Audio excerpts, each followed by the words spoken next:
first thing to remember about making the press work for you is to understand what motivates the press. I think too many public relations firms and marketing departments really forget the very fundamental reason the press exists, and that is to convey interesting information to readers. Journalists think endlessly about writing interesting stories for their readers. I think too many companies forget this. They just blast out a message and they don't think about the end reader. So they don't blast out a boring, platitudinous message, they'll just ignore it. So you need to build a relationship with the press. You need to understand what motivates the people who work in the press.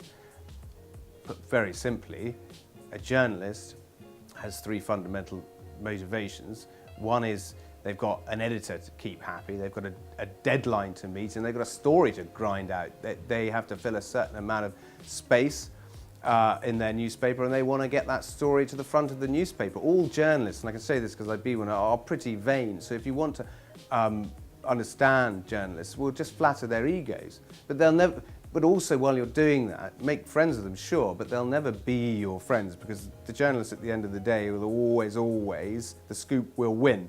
And that scoop might be you one day in a bad way. It might also be in a good way if you've got a good relationship. The point is it's a two-way relationship. You can't just blast a message at journalists, they hate it. Press releases are a classic example. You have huge, long, waffly headlines and 4-page press releases.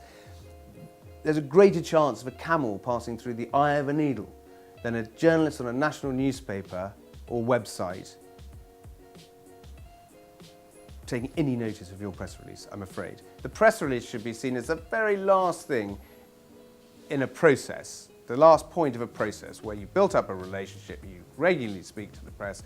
The press release is a one-page of no more than 250, 300 words with a short, snappy title that can be used to convey the information the journalist needs to know about the story, and with a useful telephone number. That's it, nothing more. And don't send it via email, it'll go straight to the email junk box. You need to be phoning up journalists, but don't phone them on their deadline. Find out when their deadline is. Now, you might say, well, I don't need the press, I don't need journalists, they'll sell their granny for a story. Sure, some might, but the vast majority of them are sensible with careers that they want to foster. They're not going to write stupid stories. They'll need to back up everything they say. You cannot ignore the press. It won't go away. So you may as well build a relationship with it.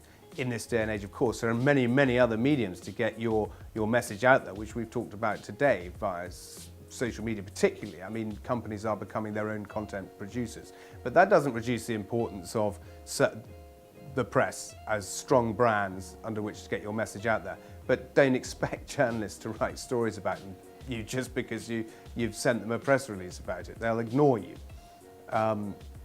So understanding the press is what not enough people do. And then when it slaps them in the face, or they get misquoted, or which actually they should never be misquoted, but when it slaps them in the face, then they wonder why. Well, because you haven't taken the time to understand what motivates them, who their readers are, when their deadline is, who the editor is, what are the stories they've written about your business, what's their personal peccadillos, etc., etc. Once you do that, you've got a much better chance of getting your story to the front of the website of the newspaper than if you don't do your research and you just expect them to write stories about you because you sent a press release.